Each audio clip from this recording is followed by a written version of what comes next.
क्या हो अगर आपकी मुलाकात ऐसे शख्स से हो जो इस दुनिया का ही ना हो? क्या हो अगर फ्यूचर से आया हुआ व्यक्ति आपसे टकरा जाए और फिर अचानक से गायब हो जाए? क्या हो अगर आप घर जाने की जगह अचानक फ्यूचर में पहुंच जाए? जी हाँ दोस्तों, आज हम आपको सुनाने वाले हैं ऐसी घटना के बारे में जो आज तक एक मिस्ट्री बनी हुई है। लोगों का दावा है कि ये टाइम ट्रेवल से जुड़ी है, यानी फ्यूचर का कोई इंसान हमारी दुनिया में आता है तो कभी हमारी दुनिया का इंसान अचानक से फ्यूचर में चला जाता है। आज की वीडियो बहुत ही इंटरेस्टिंग होने वाली है। इस सच्ची घटना को सुनने के बाद आप भी सोच में पड़ जाएंगे कि आखिर ऐसा कैसे हो सकता है, और शायद इसे सुनकर ऐसा भी हो सकता है कि आपके पैरों तले जमीन ही खिसक जाए। तो चलिए शुरू करते हैं, और हाँ, वीडियो को जरूर पूरा देखिए। वर्तमान समय में साइंस ने जितनी तरक्की की है उस हिसाब से देखा जाए तो आज कुछ भी ऐसा नहीं है जो करना नामुमकिन है, लेकिन वैज्ञानिकों के पास कुछ सवालों के जवाब अब भी मौजूद नहीं। तो जैसा कि हम आपको इस कहानी में बताने वाले हैं कि ये घटना है जापान के टोक्यो शहर की, जब एक यात्री टोक्यो के एयरपोर्ट पर पहुंचा, लेकिन जिस देश से वो आया था दुनिया में ऐसा कोई देश ही नहीं था। जी हाँ, दरअसल साल 1994 में एक प्लेन जापान के एयरपोर्ट पर लैंड करता है और उस एयरपोर्ट में से एक व्यक्ति बाहर की तरफ निकलकर आ रहा था। जैसा कि हम जानते हैं कि एयरपोर्ट की एक जगह पर पासपोर्ट चेक कराया जाता है, तो वो व्यक्ति अपना पासपोर्ट चेक कराने के लिए वहाँ रुका,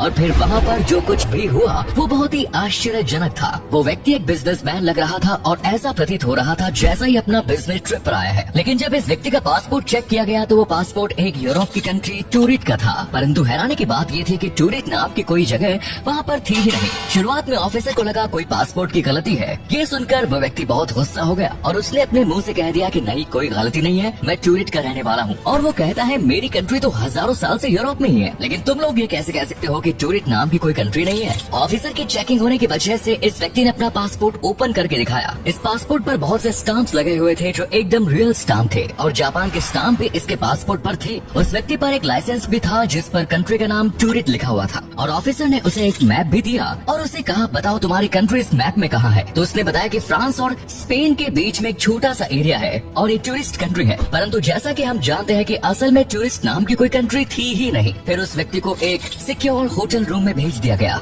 वो व्यक्ति मान भी गया क्योंकि ऑफिसर ने उसे सिर्फ एक रात रुकने के लिए कहा। उस व्यक्ति को कहा था। अगले दिन ऑफिसर उस व्यक्ति को लेने गया। उन्होंने रूम खोलकर देखा तो वो व्यक्ति उस रूम में था ही नहीं। उन्होंने उस व्यक्ति को बहुत ढूंढा पर कोई पता नहीं चला। ऑफिसर को ये बहुत ही अजीब लगा कि फुल सिक्योरिटी और कैमरा होने के बावजूद भी ये व्यक्ति कैसे गायब हो गया, और ऑफिसर ने उस व्यक्ति से जो भी लाइसेंस और डॉक्यूमेंट्स लिए थे वो भी सब रहस्यमय तरीके से गायब हो गए थे। इस घटना के 35 वर्ष बाद द डायरेक्टरी ऑफ पॉसिबिलिटीज किताब के जरिए लोगों को इस घटना के बारे में पता चला। इसके बाद से इस घटना पर बहुत सारी थ्योरीज भी बनाई गई, लेकिन सबसे फेमस थ्योरी ये कहती है कि ये व्यक्ति कोई दूसरा पैरेलल यूनिवर्स का व्यक्ति था जो कि हमारे इस यूनिवर्स में किसी टाइम स्लिप ग्लिच के कारण आ गया था। दूसरी थ्योरी ये कहती है कि वो व्यक्ति भविष्य से आया होगा, क्योंकि भविष्य में हो सकता है टूरिट नाम की कोई जगह सच में बन जाए जहाँ से इस व्यक्ति ने टाइम ट्रेवल किया, सिर्फ ये देखने के लिए कि पास्ट कैसा दिखता है, और रात में ही अपने टाइम मशीन से वापस चल गया। अब हम कह सकते हैं कि इस तरीके की घटना तो बड़े बड़े शातिर चोर चौक हो जाए, लेकिन उसके द्वारा बताए गए देश, टूरिट देश और पासपोर्ट लगे स्टाम्प टाइम ट्रेवल की तरफ इशारा करते हैं। इस तरह की एक घटना और घटित हुई जब किसी व्यक्ति ने खुद को सन 2256 से आया व्यक्ति बताया। ये घटना कनाडा की थी, तो मामला मार्च 2003 का है, जब FBI ने 114 साल के आदमी एंड्रयू कार्लसन को अरेस्ट किया। अखबार में रिपोर्ट की गई कि ये बंदा हद से ज्यादा लकी था। इसने स्टॉक मार्केट के इतिहास में शायद ही कभी किसी ने कितने पैसे कमाए थे। इसने 2 हफ्ते में $800 इन्वेस्ट किए और वो $350 मिलियन बन गए। FBI को शक हुआ यहाँ पर तो कुछ स्कैम किया जा रहा है, फ्रॉड तो किया जा रहा है, इसके द्वारा कोई इनसाइडर ट्रेडर होगा। लेकिन जब एंड्रयू से पूछताछ हुई तो इसने जो बताया, जिस पर किसी को भी यकीन नहीं हुआ, उसने खुद को टाइम ट्रेवलर बताया और वो टाइम ट्रेवल करके फ्यूचर से यहाँ सिर्फ पैसे कमाने आए हैं। लेकिन कोई इस बात पर विश्वास नहीं कर रहा। लोगों को लगा कि ये उन्हें बेवकूफ बना रहा है। इसी वजह से उस इंसान को हिरासत में रखकर उससे छानबीन शुरू की गई। लेकिन हैरानी की बात ये है कि 1 महीने से भी अधिक समय तक छानबीन करने के बाद पुलिस को इस बात का पता नहीं लग पाया कि ये आदमी रहता कहाँ है, वो आदमी आया कहाँ से है, उसके आगे पीछे कौन है, कोई है भी या नहीं। यहाँ तक कि पुलिस को उसके माँ बाप, उसके रिश्तेदारों के बारे में कुछ नहीं पता चला। छानबीन के दौरान उसे इंसान का छोटे से छोटा डेटा भी नहीं पता चल पाया। लेकिन वहाँ की पुलिस को कुछ समझ में नहीं आ रहा था कि आदमी के साथ क्या किया जाए। खैर, वहाँ की पुलिस ने उसे जेल में डाल दिया और उसकी जमानत की राशि को $10 लाख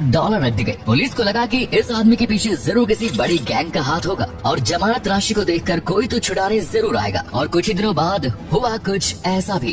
कुछ दिनों के बाद एक गुमनाम व्यक्ति ने $1 मिलियन का बॉन्ड भर के एंड्रयू को जमानत दिला दी। जब केस की सुनवाई के लिए एंड्रयू को एक डेट मिली तो एंड्रयू कोर्ट पहुंचा ही नहीं। और तो और जब पुलिस ने इंटरव्यू की काफी खोजबीन की तो उन्हें एंड्रू का कोई पता नहीं चला और न ही उन्हें अनजान व्यक्ति के बारे में कुछ पता चला जिसने $1 मिलियन देकर एंड्रू की जमानत दिलवाई। दोनों व्यक्ति ऐसे गायब हुए जैसे वो मानव इस दुनिया में थे ही नहीं। तो दोस्तों इस बात से तो ये बात साफ है कि वो इंसान सच कह रहा था कि वो टाइम ट्रेवल करके फ्यूचर से यहाँ आया था। दोस्तों इन दोनों घटना में तो फ्यूचर से इंसान हमारे समय में आते हैं, लेकिन दोस्तों एक घटना ऐसी भी हुई जब वर्तमान समय का कोई व्यक्ति फ्यूचर में पहुँच गया। 9 नवंबर 1986 की घटना स्पेन के एक शहर में घटित हुई। एक व्यक्ति रोज की तरह ही अपने कार से काम के बाद घर लौट रहा था। रोज की तरह ही उसने पुराना वाला ही रास्ता चुना, लेकिन ये रास्ता इस बार उसे अपने घर की तरफ नहीं बल्कि भविष्य में ले गया। एक दिन वो व्यक्ति घर लौटते हुए गाड़ी से सीधे चलते वक्त जैसे ही आगे जाकर एक टर्न लेता है वैसे ही वो देखता है कि वो किसी दूसरी जगह में आ गया। 1986 का ये व्यक्ति अपने चारों ओर 6 lane highway, high standard infrastructure, बड़ी बड़ी बिल्डिंग्स और यहाँ तक कि रोड पर चलती ऐसी डिजाइन की गाड़ियाँ देखता है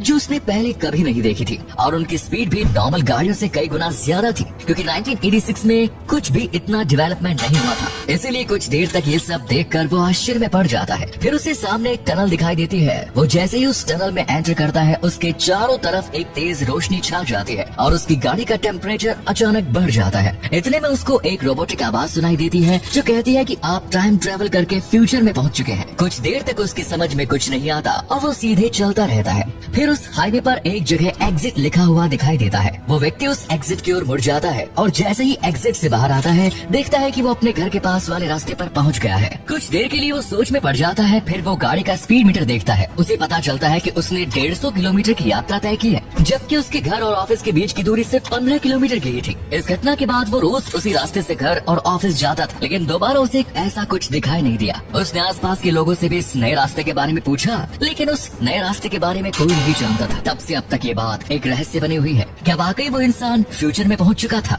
इस तरह की चौंकाने वाली घटनाएं सामने आती रहती है और लोगों को असमंजस में डाल देती है। तो आपका क्या मानना है टाइम ट्रेवल के बारे में? क्या आज के समय में टाइम ट्रेवल करना पॉसिबल है? कैसी लगी आज की वीडियो कमेंट्स में जरूर बताएं। वीडियो को लाइक और दोस्तों के साथ शेयर करना ना भूलें। धन्यवाद।